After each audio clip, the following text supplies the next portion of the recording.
am Peter Szulczewski, the founder and CEO of Wish. Wish is an e-commerce platform and a marketplace for consumers to buy affordable goods from all around the world.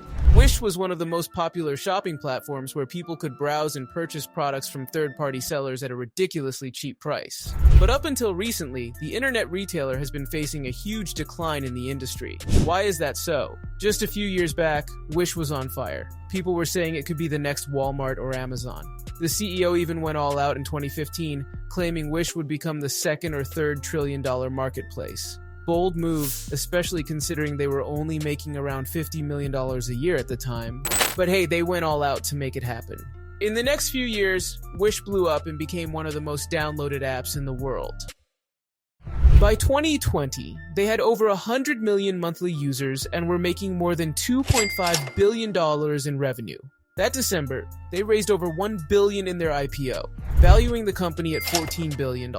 Just a month later, their valuation shot up to around $18 billion. Then things took a nosedive. Wish's decline has been pretty dramatic. Their revenue crashed from $2.5 billion to just $287 million, and their monthly users dropped from over 100 million to just 11 million. The stock market was just as harsh. In 2021, one share cost over $900. Now, it's in the single digits, meaning anyone who bought at the peak has lost over 99% of their money. By February 2024, Wish was sold to a company in Singapore for $173 million. That's less than 1% of their peak valuation just over 3 years earlier. One of the biggest reasons for Wish's initial rise was definitely technology. And that's where Peter Ceci, their co-founder and original CEO, comes in. This guy was super confident, and for good reason. Peter's journey started at the University of Waterloo in Canada, his hometown. He moved there from Poland when he was 11. After graduating in 2004, he landed a gig at Google, where he wrote code for algorithms. But after 5 years, he decided to go solo and write his own code. Basically, he created a system that could use your browsing habits to predict what kind of stuff you might want to buy. Sounds pretty valuable, doesn't it? He called it context logic, and it became the foundation for Wish. Peter founded the company in 2010 with his college buddy Danny Zhang, and their first hires were from the math department of their college. The whole company was super tech-focused. At first, they used their algorithm to create an app that worked like a wish list. That's where the name comes from. The app would show you a bunch of items from different websites that you probably want to buy. The more you used it, the better it got at recommending stuff. That was a big part of what made Wish so popular. In 2013, online merchants started selling their products directly on the Wish app. Those items sold fast because Wish showed them to people who were most likely to buy them. This brought even more merchants to the platform. Another reason behind their success, and these are going to start moving much faster, was the fact that Wish was specifically developed for mobile devices. They say that over 90% of user activity and purchases happen on the mobile app. That functions a bit like social media. It has that addictive nature where you go and scroll through all these personalized recommendations, discovering new stuff that is keeping your mind constantly stimulated. More than 70% of their sales do not involve a search of any kind. They come from people discovering things that have been recommended to them. Wish is practically the ultimate destination for deal hunters who are more about scoring low prices than fretting over quality. Often dubbed the dollar store of the internet, Wish is where you go for those jaw-dropping bargains. But how do they keep prices so low? It's all about shipping directly from third-party merchants, most of whom are based in China. In fact, around 94% of their sellers hail from there. So, even though the company is based in San Francisco, the goodies you buy are usually coming from Chinese manufacturers known for their lower costs. A huge part of Wish's early success was thanks to their aggressive marketing tactics. For a time, they were one of the biggest advertisers on Google, and they even topped the charts on Facebook and Instagram. In a bold move in 2017, they inked a 3-year, $30 million sponsorship deal with the NBA's Los Angeles Lakers. In 2020, Wish's peak year, LeBron James and the Lakers clinched the NBA championship with the Wish logo proudly displayed on their jerseys.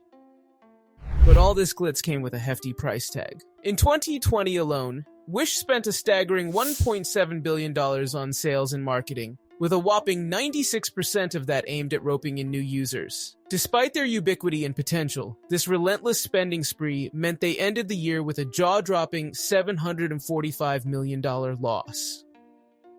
Their game plan was like many other startups. spend big to build a user base, and then switch to profit mode once established. But, oh well, things definitely didn't go as planned. Now, let's talk about the downfall. It's one of those cringe-worthy declines that make you wince. Sure, the pandemic played a part. When everyone was stuck indoors, online shopping surged, and Wish rode that wave to its biggest year in 2020. But as the world reopened in 2021, their numbers plummeted, even dropping below pre-pandemic levels. Clearly, more was going on here. One major issue was the big gap in their marketing budget.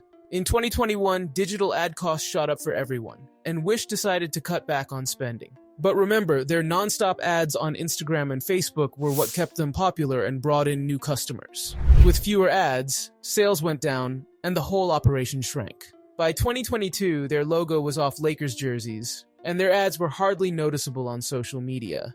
People just started forgetting about Wish.